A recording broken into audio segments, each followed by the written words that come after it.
안녕하십니까. 부동산 신문 읽어주는 공인중개사의 땅사고TV 임동성입니다. 2020년 9월 29일 화요일입니다. 곧 추석이 돌아오고 있는데요.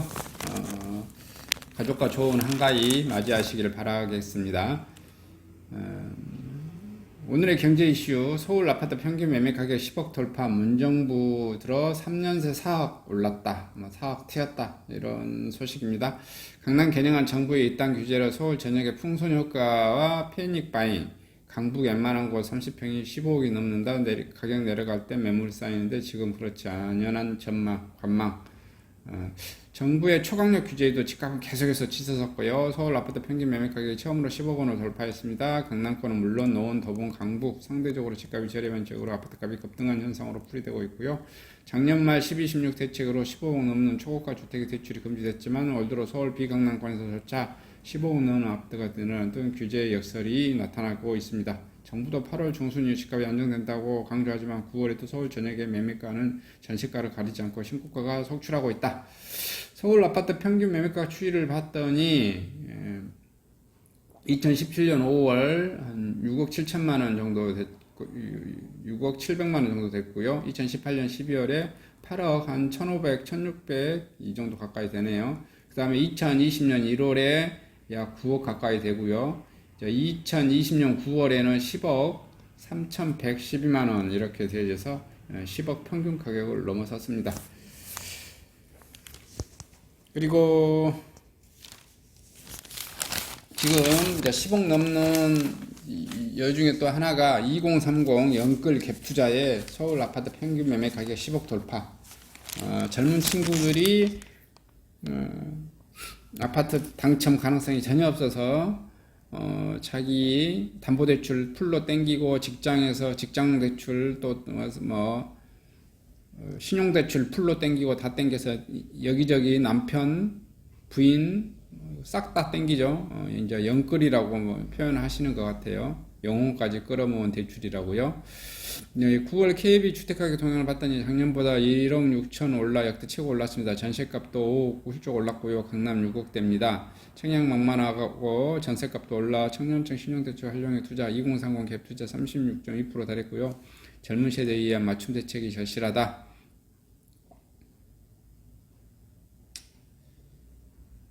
여기 봐보면 서울 아파트 평균 매매 가격이 2020년 1월에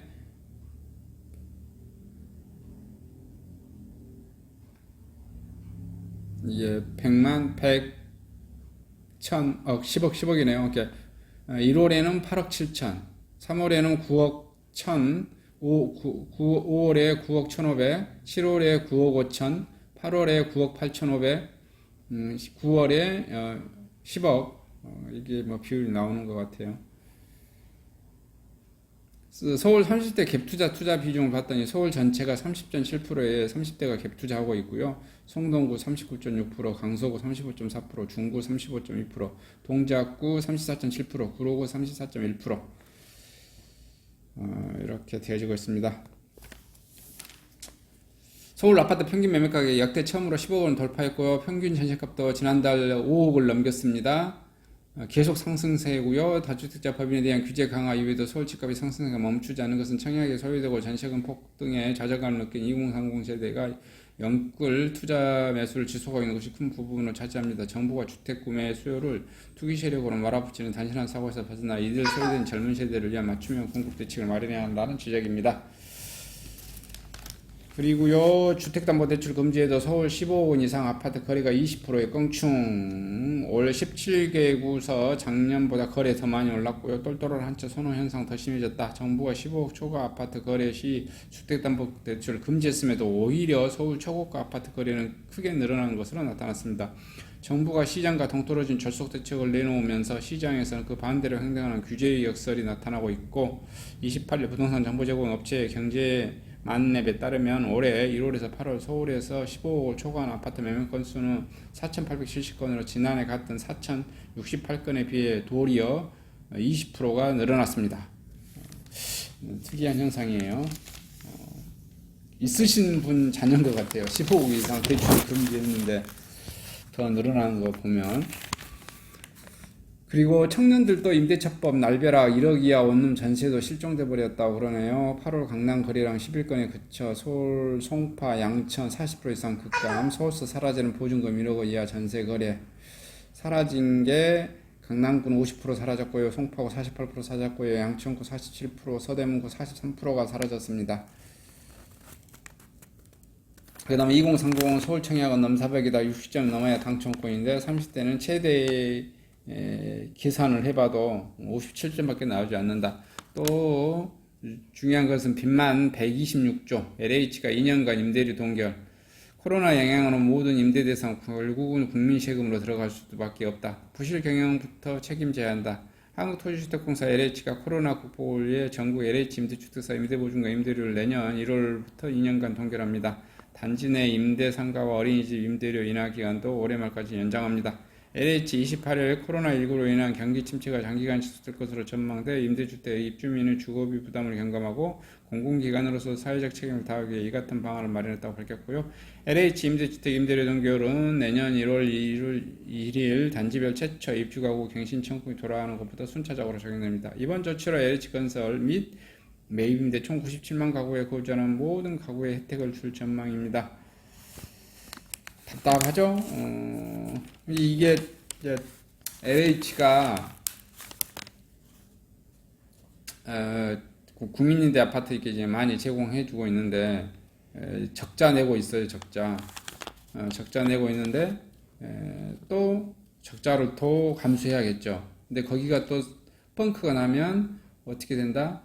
결국은 또 세금으로 메꿔야 돼요. 근데 이게 뭐 제가 누구를 편들어 주자고 하는 말은 할 수는 없는 것 같아요. 봐보니까 지금 그 서울시 같은 경우는 지금 그 상가 건물 봐보니까 일괄적으로 뭐 4년간 안 올리다가 이번에 뭐 쫙 다 올렸다는 거예요.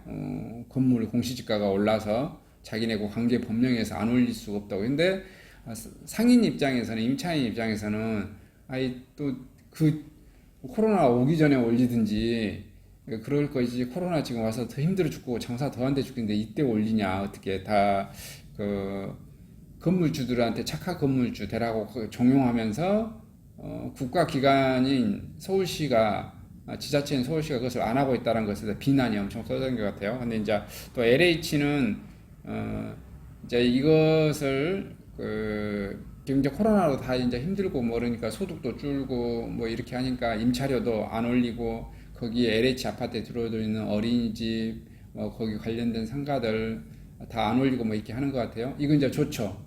근데 어떻게 되냐? LH의 빚은 계속해서 늘어난다 이거죠. 그렇게 LH 빚은 또 어떻게 해결해야 될 것이다. 언젠가는 조삼모사죠. 국민의 세금으로 또 해결할 수밖에 없을 것이다. 이렇게 지금 이제 예상되어집니다. 그래서 뭐 누가 잘했다 잘못했다 이걸 말하기는 참 그렇고, 제가 말씀드리고자 하는 것은 경제 법칙은 똑같다 이거예요. 경제 법칙은 뭐 좌파가 오든 우파가 오든 또 어느 뭐 중도파가 오든 간에 비용은 똑같이 깨질 거고, 다만 그것을 누가 부담하게 할 거냐, 뭐 이제 이런 정책에 대한 문제겠죠. 어쨌든 이제 이런 현상이 이제 벌어질 거라고 해서 또 나중에 세금을 또 나한테 뜯어가면 또 그것은 또 싫어하겠죠. 나중에 이거 LH가 빚만 빚자에 126조 또 이 뻥크난 이것은 몇 년간은 버티다가 어떻게 될 것이다. 5년 이렇게 누적되면 LH 직원들도 막 잘라내고 그럴 거예요. 그때 또 어떻게 할 거냐고 또 난리 나겠죠. 그때 또 세금으로 또 막 충당하고, LH 정규 직원은 못 잘라내고 또 막 누구 잘라내겠어요? 그렇죠. 비정규직 잘라내겠죠. 뭐 청소 영역, 뭐 이제 뭐 경비 파트, 뭐 여러 개 제일 먼저 또 대상이 될 거예요. 계약직 뭐 이런 게. 참 뭐 이게 그냥 경제 법칙인 것 같다라는 그 생각이 그냥 저는 듭니다. 누가 뭐 잘했고 잘못했고를 떠나서요. 그 다음에 이제 임대차 개정 나흘 만에 또 두타 상인 월세 깎아달라. 이게 뭐냐면 상가 건물 임대차 보호법 이거 해가지고 첫 임대료 인하 청구권 행사 지금 하고 있는데요. 차임 감액 청구권 행사합니다. 자, 건물주가 이것을 들어줘야 될 의무는 없습니다. 의무는 없다 보니까, 또 합의가 이루어지는데 합의가 안 되면 또 어떻게 된다? 여러 뭐 두타 상인들이 이렇게 이제 차익환원 청구권 행사하고 시위하고 뭐 이렇게 하겠죠. 건물주는 뭐 시큰둥 하겠죠. 시큰둥 하면은 어떻게 됩니까? 합의가 안 되죠. 합의가 안 되면 어떻게 된다? 상가 건물 분쟁 조정위원회에서 조정을 합니다. 조정은 또 90일간 하죠. 90일간 해서 이게 또 불발될 확률이 높겠죠. 물론 이제 일부 또 조정이 이루어질 수도 있을 건데요. 조정이 불성립되면 민사재판을 갑니다. 민사재판 가는데 이거 1심 나는데 1년이나 2년 걸립니다. 1년이나 2년 사이에 얼마나 많은 임차인들이 이미 망해버리고 사라져버릴까요? 그리고 이제 그것을 소급해서 9개월간 깎았어요. 9개월만 더 깎이겠죠. 생각을 해보세요. 그래서 뭐 이제 뭐 정부가 뭐 잘했니 못했니 이런 말씀을 이제 드리는 것보다 이게 참 답답하다라고 하는 뭐 그런 마음. 사실 이게 경제 법칙이라는 게 뭐 그렇습니다. 누군가는 이거 비용을 뭐 이렇게 누군가 비용을 부담해야 되는데 그 손해를 누가 부담할 거냐? 건물주가 부담할 거예요? 국가가 부담해 줄 거예요? 임차인이 부담해 줄 거예요? 이게 비용 부담 문제가 생기거든요. 국가도 봐보면은 이렇게 세금 같은 경우 그러면 뭐 깎아줘야 될 것 같은데 국가도 뭐 부가세라든지 뭐 재산세라든지 이런 거 뭐 깎아주지 않거든요.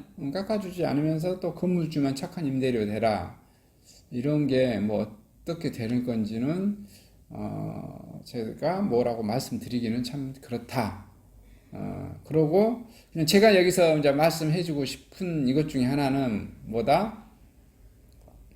사업을 하는 사람들은 상가가 됐든 아파트가 됐든 무조건 사야 된다 이거예요. 산 게 답이다. 임차료 들어가면 절대 안 돼요. 왜냐면 봐봐요. 내가 장사를 잘하든지 못하든지 어떤 임대차 계약을 하죠. 그다음에 그 임대차 계약을 한 다음에 어떻게 되죠? 2년이나 4년이나 6년이 흘러요. 시간이 흐르면 자연스럽게 임차료는 올라갑니다. 안 올라갈 수가 없습니다. 그래서 힘들죠. 근데 내가 그 상가 건물이나 뭐 공장 건물이나 창고 건물을 사버렸다. 그러면 초창기에는 굉장히 좀 힘들 수 있어요. 그 이자 뭐 이러고 원금 상환 이것 때문에. 근데 어찌됐든 세월이 흐르면서 원금 상환은 일부 하고 그렇게 되면 어떻게 되죠? 이자도 줄고요. 거꾸로 임차료는 계속 상승하는데 이자가 계속 줍니다. 그리고 그게 자가 건물이 돼요. 자가 건물이 되고 나면은 뭐만 있습니까? 그렇죠. 1년에 나온 재산세, 소액, 그리고 관리비도 소액이에요. 그리고 아예 통건물 자가 건물이면 아예 관리비란 게 없습니다. 그러니까 내가 뭐냐면 집합 건물, 아파트처럼 이렇게 된 건물이나 관리비가 있고요. 또 뭐 이렇게 집합 상가가 뭐 101호, 102호, 103호, 103호에서 아파트처럼 딱 구분 소유권이 되어져 있는 이런 규모 있는 상가 같은 경우는 예를 들어서 관리비가 생기는데 공통 관리비를 말하는 거죠. 그게 다 뭐 누구 비용이죠? 청소하는 아주머니하고 경비 아저씨 인건비예요. 근데 만약에 그 소형 건물 예를 들어서 건물이 60평이나 70평이나 뭐 80평이나 이렇게 해서 소형 건물 이게 이렇게 해서 통건물인 경우는 어떻게 되죠? 우리 보통 꼬마 빌딩이라고 하는 거 이런 거 소유해버리면 어떻게 되죠? 관리비란 게 없어요. 아파트 상가도 거의 관리비가 없습니다. 관리비가 있긴 있는데요. 거의 10,000원, 20,000원 해요. 공용관리비가. 그러니까 제가 말씀드리고 싶은 것은 임차인 분들도 되도록이면 건물을 사서 영업을 하시라. 이렇게 말씀드리고 싶습니다. 이상 영상을 마치도록 하겠습니다. 감사합니다.